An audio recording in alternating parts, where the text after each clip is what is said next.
تفہیم القرآن سید ابوالعلا مودودی سورہ نور آیات 11 تا 26 اعوذ باللہ من الشیطان الرجیم بسم اللہ الرحمن الرحیم ان الذین جاءوا بالافک، جو لوگ یہ بہتان گھڑ کے لائے۔ تفسیر: اشارہ ہے اس الزام کی طرف جو حضرت عائشہ رضی اللہ عنہا پر لگایا گیا۔ اس کو افک کے لفظ سے تعبیر کرنا خود اللہ تعالیٰ کی طرف سے اس الزام کی مکمل تردید ہے۔ افک کے معنی ہے بات کو الٹ دینا، حقیقت کے خلاف کچھ سے کچھ بنا دینا۔ اسی مفہوم کے اعتبار سے یہ لفظ قطعی جھوٹ اور افتراء کے معنی میں بولا جاتا ہے، اور اگر کسی الزام کے لیے بولا جائے تو اس کے معنی سراسر بہتان کے ہیں۔ یہاں سے اس واقعے پر کلام شروع ہوتا ہے جو اس سورہ کے نزول کا سبب تھا۔ دباچے میں ہم اس کا ابتدائی قصہ خود حضرت عائشہ رضی اللہ عنہا کی روایت سے نقل کرائے ہیں۔ بعد کی داستان بھی انہی کی زبانی سنیے۔ فرماتی ہیں، اس بہتان کی افواہیں کم و بیش 1 مہینے تک شہر میں اڑتی رہیں۔ نبی صلی اللہ علیہ وسلم سخت اذیت میں مبتلا رہے، میں روتی رہی۔ میرے والدین انتہائی پریشانی اور رنج و غم میں مبتلا رہے۔ آخر کار ایک روز حضور صلی اللہ علیہ وسلم تشریف لائے اور میرے پاس بیٹھے۔ اس پوری مدت میں آپ صلی اللہ علیہ وسلم کبھی میرے پاس نہ بیٹھے تھے۔ حضرت ابو بکر صدیق رضی اللہ عنہ اور ام رومان رضی اللہ عنہا، حضرت عائشہ رضی اللہ عنہا کی والدہ، نے محسوس کیا کہ آج کوئی فیصلہ کن بات ہونے والی ہے، اس لیے وہ دونوں بھی پاس آ کر بیٹھ گئے۔ حضور صلی اللہ علیہ وسلم نے فرمایا، عائشہ، مجھے تمہارے متعلق یہ خبریں پہنچی ہیں۔ اگر تم بے گناہ ہو تو امید ہے کہ اللہ تمہاری برات ظاہر فرما دے گا، اور اگر واقعی تم کسی گناہ سے مبتلا ہوئی ہو تو اللہ سے توبہ کرو اور معافی مانگو۔ بندہ جب اپنے گناہ کا معترف ہو کر توبہ کرتا ہے تو اللہ معاف کر دیتا ہے۔ یہ بات سن کر میرے آنسو خشک ہو گئے۔ میں نے اپنے والد سے عرض کیا، آپ رسول اللہ صلی اللہ علیہ وسلم کی بات کا جواب دیں۔ انہوں نے فرمایا، بیٹی، میری کچھ سمجھ میں نہیں آتا کہ میں کیا کہوں۔ میں نے اپنی والدہ سے کہا، آپ ہی کچھ کہیں۔ انہوں نے بھی یہی کہا کہ میں حیران ہوں، کیا کہوں۔ اس پر میں بولی، آپ لوگوں کے کانوں میں ایک بات پڑی اور دلوں میں بیٹھ چکی ہے۔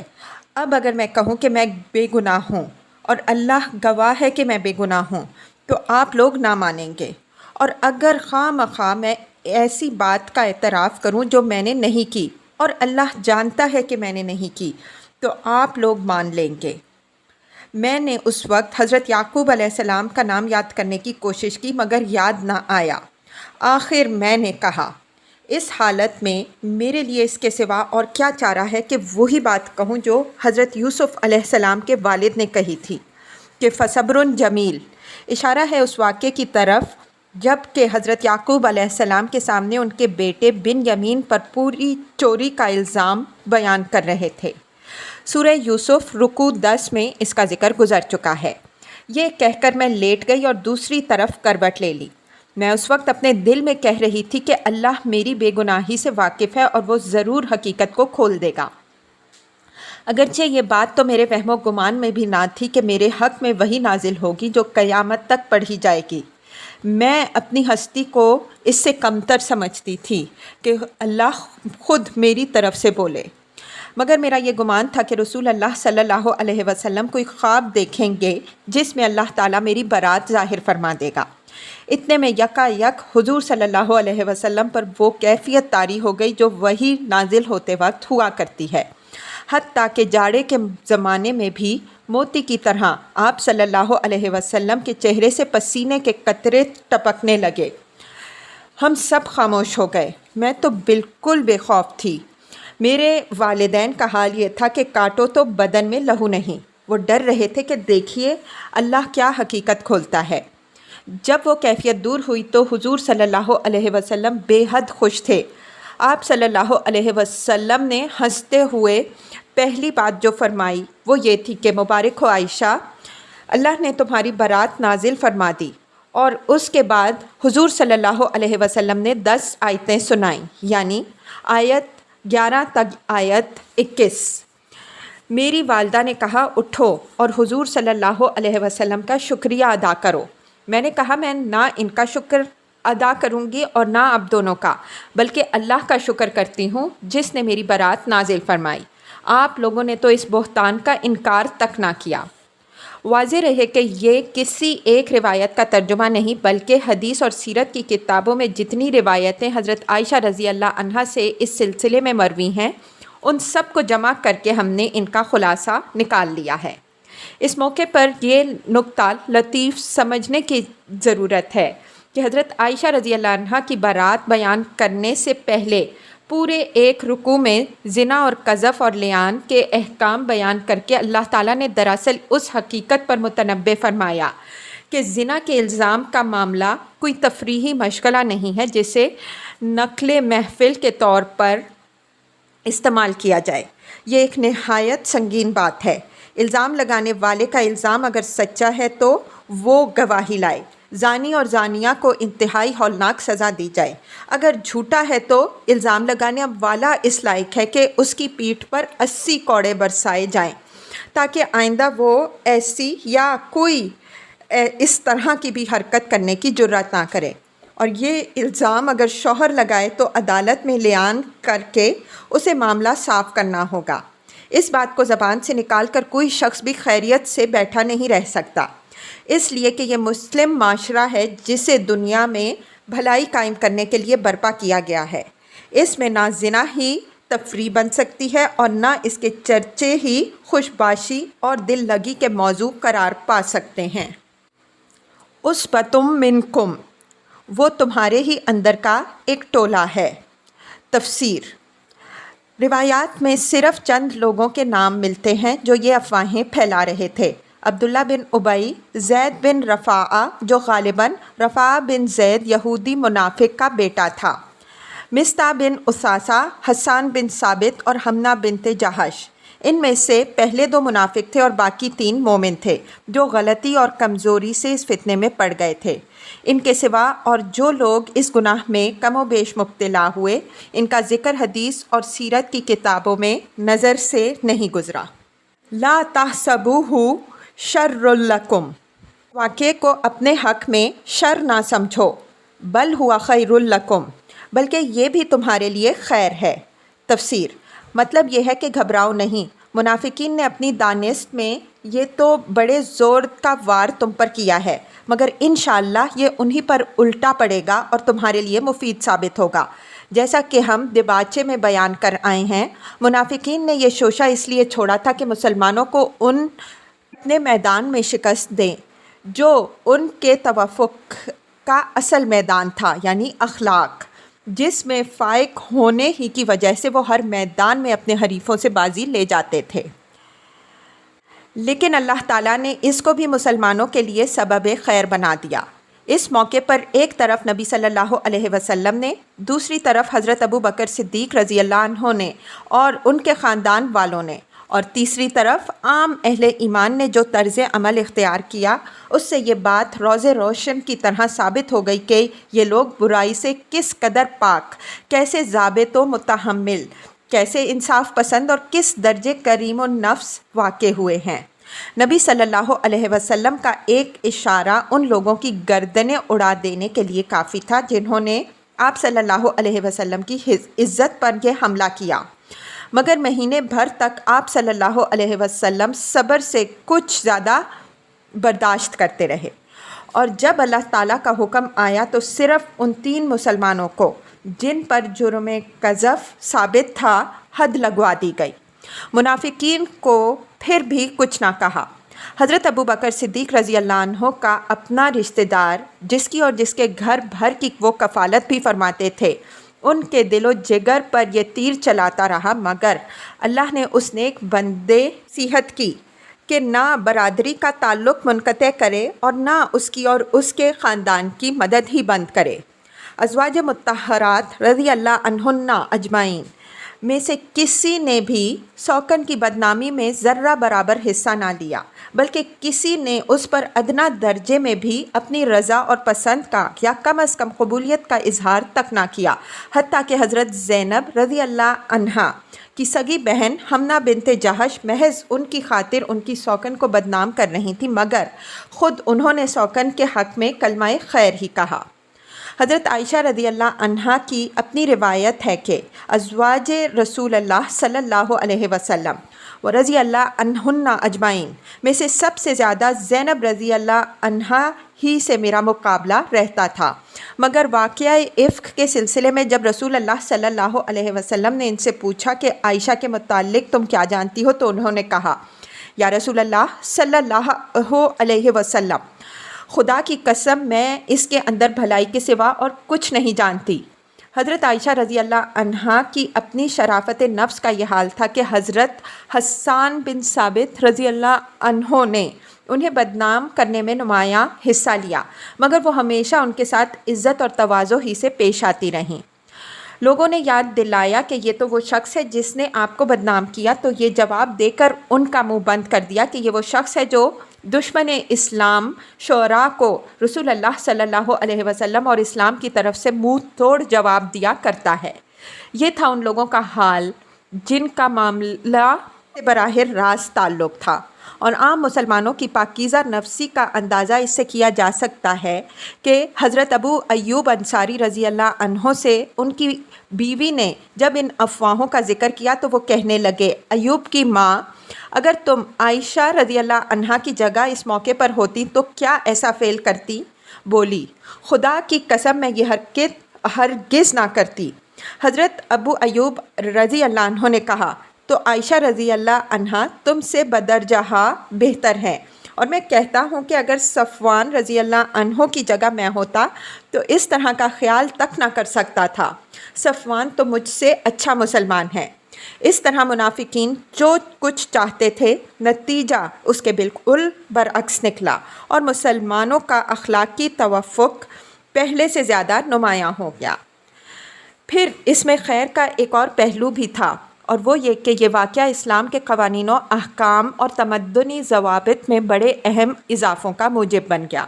اس کی بدولت مسلمانوں کو اللہ تعالیٰ کی طرف سے ایسی ہدایات حاصل ہوئیں جن پر عمل کر کے مسلمان معاشرے کو ہمیشہ کے لیے برائیوں کی پیداوار اور ان کی اشاعت سے محفوظ رکھا جا سکتا ہے، اور پیدا ہو جائیں تو ان کا بروقت تدارک کیا جا سکتا ہے۔ مزید برآں اس میں خیر کا پہلو یہ بھی تھا کہ تمام مسلمانوں کو یہ بات اچھی طرح معلوم ہو گئی کہ رسول اللہ صلی اللہ علیہ وسلم غیب دان نہیں، جو کچھ اللہ تعالیٰ بتاتا ہے وہی کچھ وہ جانتے ہیں۔ اس کے ماں سوا آپ صلی اللہ علیہ وسلم کا علم اتنا ہی کچھ ہے جتنا ایک بشر کا ہو سکتا ہے۔ ایک مہینے تک آپ صلی اللہ علیہ وسلم حضرت عائشہ رضی اللہ عنہا کے معاملے میں سخت پریشان رہے۔ کبھی خادمہ سے پوچھتے تھے، کبھی ازواج مطہرات رضی اللہ عنہن اجمعین، کبھی حضرت علی رضی اللہ عنہ سے، اور کبھی حضرت اسامہ رضی اللہ عنہ سے۔ آخر کار حضرت عائشہ رضی اللہ عنہا سے فرمایا تو یہ فرمایا کہ اگر تم نے گناہ کیا ہے تو توبہ کرو، اور اگر نہیں کیا تو امید ہے کہ اللہ تمہاری بے گناہی ثابت کر دے گا۔ اگر آپ صلی اللہ علیہ وسلم عالم الغیب ہوتے تو یہ پریشانی اور یہ پوچھ گچھ اور یہ تلقین توبہ کیوں ہوتی؟ البتہ جب وحی خداوندی نے حقیقت بتا دی تو آپ صلی اللہ علیہ وسلم کو وہ علم حاصل ہو گیا جو مہینے بھر تک حاصل نہ تھا۔ اس طرح اللہ تعالیٰ نے براہ راست تجربے اور مشاہدے کے ذریعے سے مسلمانوں کو اس غلو اور مبالغے سے بچانے کا انتظام فرما دیا جس میں عقیدت کا اندھا جوش بالعموم اپنے پیشواؤں کے معاملے میں لوگوں کو مبتلا کر دیتا ہے۔ بعید نہیں کہ مہینے بھر تک وحی نہ بھیجنے میں اللہ تعالیٰ کے پیش نظر یہ بھی ایک مصلحت ہی رہی ہو۔ اول روز ہی وحی آ جاتی تو یہ فائدہ حاصل نہ ہو سکتا تھا۔ لِكُلِّ امْرِئٍ مِّنْهُمْ مَا اكْتَسَبَ مِنَ الْإِثْمِ، جس نے اس میں سے جتنا حصہ لیا اس نے اتنا ہی گناہ سمیٹا۔ وَالَّذِي تَوَلَّىٰ كِبْرَهُ مِنْهُمْ لَهُ عَذَابٌ عَظِيمٌ، اور جس شخص نے اس کی ذمہ داری کا بڑا حصہ اپنے سر لے لیا اس کے لیے تو عذاب عظیم ہے۔ تفسیر یعنی عبداللہ ابن ابی جو اس الزام کا اصل مصنف اور فتنے کا اصل بانی تھا۔ بعض روایات میں غلطی سے حضرت حسان بن ثابت کو اس آیت کا مصداق بتایا گیا ہے، مگر یہ راویوں کی اپنی ہی غلط فہمی ہے، ورنہ حضرت حسان رضی اللہ عنہ کی کمزوری اس سے زیادہ کچھ نہ تھی کہ وہ منافقوں کے پھیلائے ہوئے اس فتنے میں مبتلا ہو گئے۔ حافظ ابن کثیر رحمہ اللہ نے صحیح کہا ہے کہ اگر یہ روایت بخاری میں نہ ہوتی تو قابل ذکر تک نہ رہتی۔ اس سلسلے میں سب سے بڑا جھوٹ بلکہ بہتان یہ ہے کہ بنی امیہ نے حضرت علی رضی اللہ عنہ کو اس آیت کا مصداق قرار دیا۔ بخاری، طبرانی اور بیہقی میں ہشام بن عبد الملک اموی کا یہ قول منقول ہے کہ الذی تولی کبرہ کے مصداق علی بن ابی طالب رضی اللہ عنہ ہیں، حالانکہ حضرت علی رضی اللہ عنہ کا سرے سے اس فتنے میں کوئی حصہ نہ تھا۔ بات صرف اتنی تھی کہ انہوں نے جب نبی صلی اللہ علیہ وسلم کو بہت پریشان دیکھا تو حضور صلی اللہ علیہ وسلم کے مشورہ لینے پر عرض کیا کہ اللہ تعالیٰ نے اس معاملے میں آپ صلی اللہ علیہ وسلم پر کوئی تنگی تو نہیں رکھی، عورتیں بہت ہیں، آپ چاہیں تو عائشہ رضی اللہ عنہا کو طلاق دے دیں اور دوسرا نکاح کر سکتے ہیں۔ اس کے معنی یہ ہرگز نہ تھے کہ حضرت علی رضی اللہ عنہ نے اس الزام کی تصدیق فرمائی جو حضرت عائشہ رضی اللہ عنہا پر لگایا جا رہا تھا۔ ان کا مقصد صرف حضرت صلی اللہ علیہ وسلم کی پریشانی کو رفع کرنا تھا۔ لولا اذ سمعتموہ ظن المؤمنون والمؤمنات بانفسہم خیرا، جس وقت تم لوگوں نے اسے سنا تھا اسی وقت کیوں نہ مومن مردوں اور مومن عورتوں نے اپنے آپ سے نیک گمان کیا۔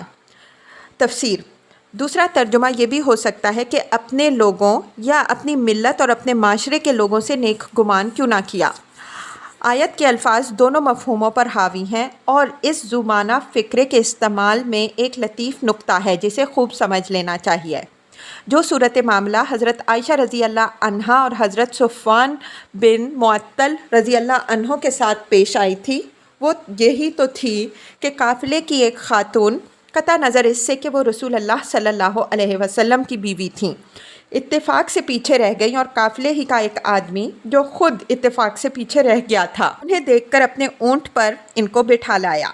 اب اگر کوئی شخص یہ کہتا کہ معاذ اللہ یہ دونوں تنہا ایک دوسرے کو پا کر گناہ میں مبتلا ہو گئے تو اس کا یہ کہنا اپنے ظاہر الفاظ کے پیچھے دو اور مفروضے بھی رکھتا تھا۔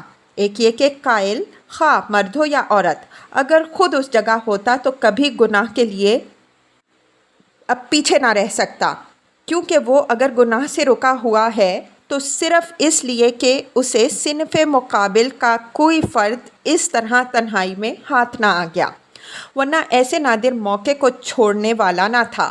دوسرے یہ کہ جس معاشرے سے وہ تعلق رکھتا ہے اس کی اخلاقی حالت کے متعلق یہ گمان ہے کہ یہاں کوئی عورت بھی ایسی نہیں ہے اور نہ کوئی مرد ایسا ہے جسے اس طرح کا کوئی موقع پیش آ جائے اور وہ گناہ سے باز رہ سکے۔ یہ تو اس صورت میں ہے جب کہ معاملہ محض ایک مرد اور ایک عورت کا ہو، اور بالفرض اگر وہ مرد اور عورت دونوں ایک ہی جگہ میں رہنے والے ہوں اور عورت جو اتفاقاً قافلے سے بچھڑ گئی تھی اس مرد کے کسی دوست، رشتہ دار یا ہمسائے یا واقف کار کی بیوی، بہن یا بیٹی ہو تو معاملہ اور بھی زیادہ سخت ہو جاتا ہے۔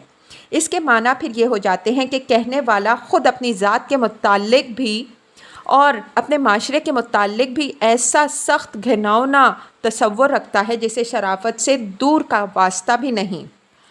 کون بھلا آدمی یہ سوچ سکتا ہے کہ اس کے کسی دوست یا ہمسائے یا واقف کار کے گھر کی کوئی عورت اگر اتفاق سے کہیں بھولی بھٹکی اسے راستے میں مل جائے تو وہ پہلا کام بس اس کی عزت پر ہاتھ ڈالنے ہی کا کرے گا، پھر کہیں اسے گھر پہنچانے کی تدبیر سوچے گا۔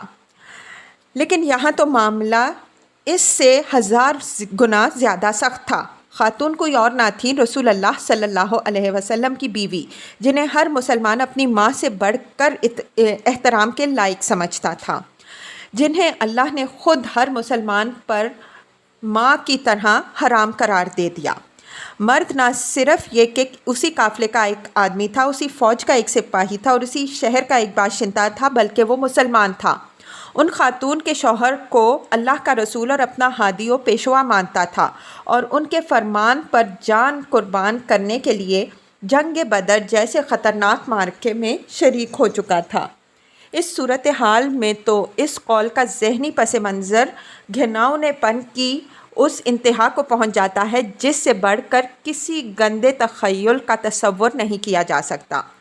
اسی لیے اللہ تعالیٰ فرما رہا ہے کہ مسلم معاشرے کے جن افراد نے یہ بات زبان سے نکالی یا اسے کم از کم شک کے قابل خیال کیا، انہوں نے خود اپنے نفس کا بہت ہی برا تصور قائم کیا اور اپنے معاشرے کے لوگوں کو بھی بڑے ذلیل اخلاق و کردار کا مالک سمجھا۔ وَقَالُوا هَذَا إِفْكٌ مُبِينٌ، اور کیوں نہ کہہ دیا یہ تو صریح بہتان ہے۔ تفسیر، یعنی یہ بات تو قابل غور تک نہ تھی، اسے تو سنتے ہی ہر مسلمان کو سراسر جھوٹ اور کذب و افترا کہہ دینا چاہیے تھا۔ ممکن ہے کوئی شخص یہاں یہ سوال کرے کہ جب یہ بات تھی تو خود رسول اللہ صلی اللہ علیہ وسلم اور حضرت ابو بکر صدیق رضی اللہ عنہ نے اسے کیوں نہ اول روز ہی جھٹلا دیا، اور کیوں انہوں نے اتنی اہمیت اسے دی؟ اس کا جواب یہ ہے کہ شوہر اور باپ کی پوزیشن عام آدمیوں سے مختلف ہوتی ہے۔ اگرچہ ایک شوہر سے بڑھ کر کوئی اپنی بیوی کو نہیں جان سکتا، اور ایک شریف و صالح بیوی کے متعلق کوئی صحیح الدماغ شوہر لوگوں کے بہتانوں پر فی الواقع بدگمان نہیں ہو سکتا، لیکن اگر اس کی بیوی پر الزام لگا دیا جائے تو وہ اس مشکل میں پڑ جاتا ہے کہ اسے بہتان کہہ کے رد بھی کر دے تو کہنے والوں کی زبان نہ رکے گی، بلکہ وہ اس پر ایک اور ردائیہ یہ بھی چڑھائیں گے کہ بیوی نے میاں صاحب کی عقل پر کیسا پردہ ڈال رکھا ہے، سب کچھ کر رہی ہے اور میاں یہ سمجھتے ہیں کہ میری بیوی بڑی پاک دامن ہے۔ ایسی ہی مشکل ماں باپ کو پیش آتی ہے۔ وہ غریب اپنی بیٹی کی عصمت پر صریح جھوٹے الزام کی تردید اگر زبان کھول کر کریں بھی تو بیٹی کی پوزیشن صاف نہیں ہوتی۔ کہنے والے یہی کہیں گے کہ ماں باپ ہیں، اپنی بیٹی کی حمایت نہ کریں تو اور کیا کریں۔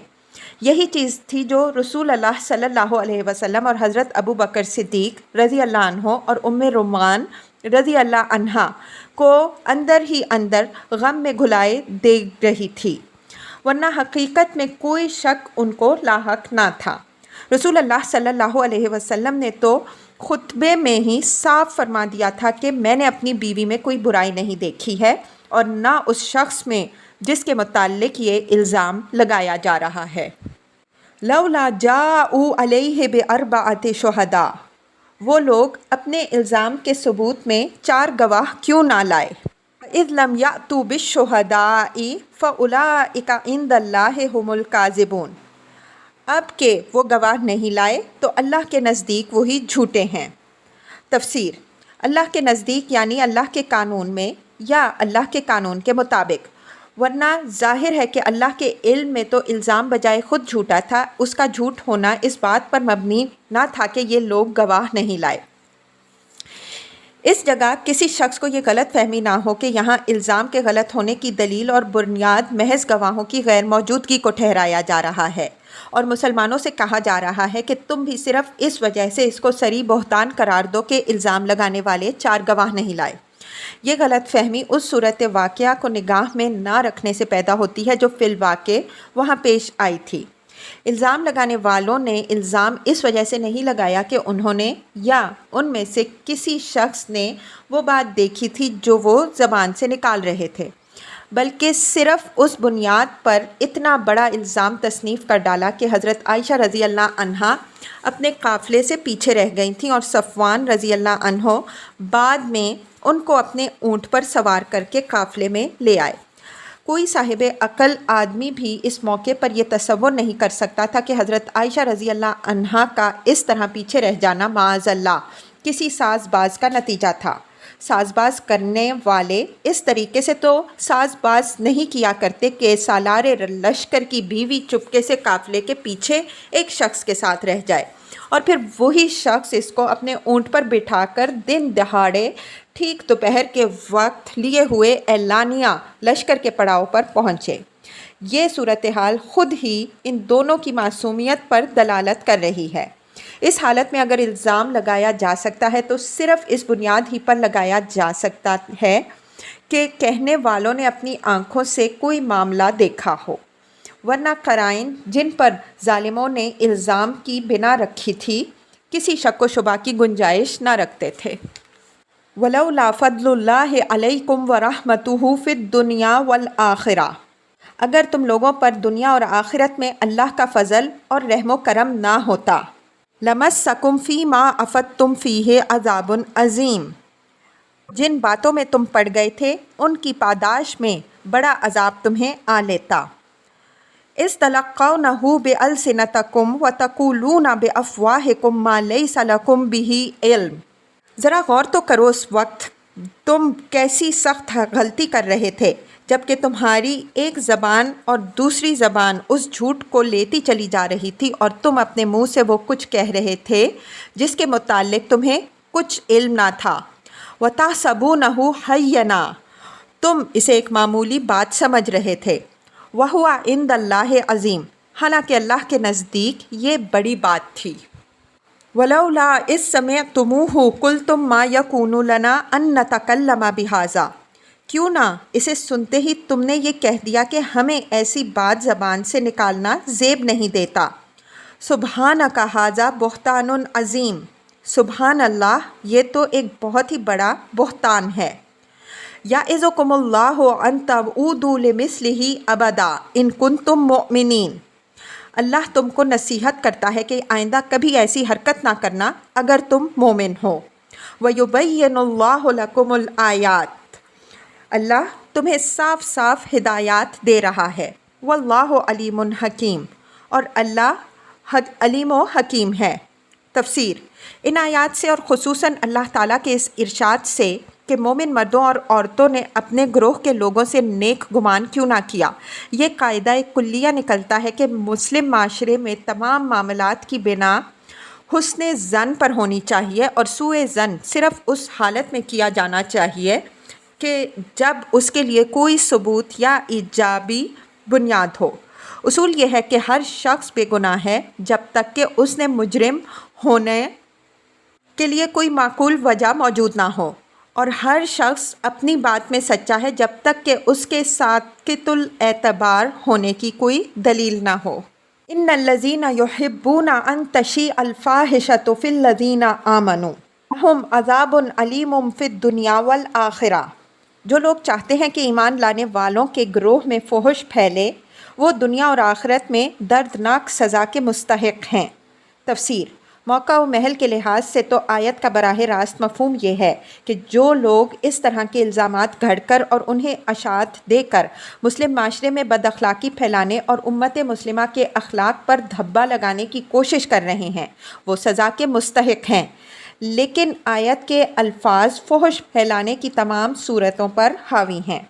ان کا اطلاق عملاً بدکاری کے اڈے پر بھی ہوتا ہے اور بد اخلاقی کی ترغیب دینے والے اور اس کے جذبات کو اکسانے والوں، ان کے قصے بیان کرنے والوں، اشعار اور گانوں، تصویروں اور کھیل تماشوں پر بھی۔ نیز وہ کلب اور ہوٹل اور دوسرے ادارے بھی ان کی زد میں آ جاتے ہیں جن میں مخلوط رقص اور مخلوط تفریحات کا انتظام کیا جاتا ہے۔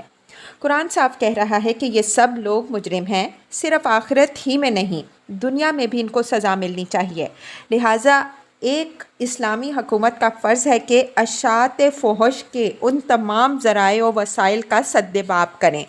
اس کے قانون تعزیرات میں ان تمام افعال کو ملتزم سزا، قابل دست اندازی پولیس ہونا چاہیے جن کو قرآن یہاں پبلک کے خلاف جرائم قرار دے رہا ہے اور فیصلہ کر رہا ہے کہ ان کا ارتکاب کرنے والے سزا کے مستحق ہیں۔ واللہ یعلم وانتم لا تعلمون، اللہ جانتا ہے اور تم نہیں جانتے۔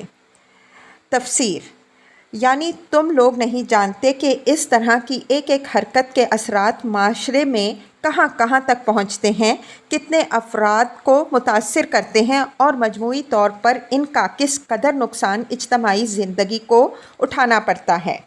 اس چیز کو اللہ ہی خوب جانتا ہے، لہٰذا اللہ پر اعتماد کرو اور جن برائیوں کی وہ نشاندہی کر رہا ہے انہیں پوری قوت سے مٹانے اور دبانے کی کوشش کرو۔ یہ چھوٹی چھوٹی باتیں نہیں ہیں جن کے ساتھ رواداری برتی جائے، دراصل یہ بڑی باتیں ہیں جن کا ارتکاب کرنے والوں کو سخت سزا ہونی چاہیے۔ وَلَوْلَا فَضْلُ اللَّهِ عَلَيْكُمْ وَرَحْمَتُهُ وَأَنَّ اللَّهَ رَءُوفٌ رَحِيمٌ، اگر اللہ کا فضل، اس کا رحم و کرم تم پر نہ ہوتا اور یہ بات نہ ہوتی کہ اللہ بڑا شفیق و رحیم ہے، تو یہ چیز جو ابھی تمہارے اندر پھیلائی گئی تھی بدترین نتائج دکھا دیتی۔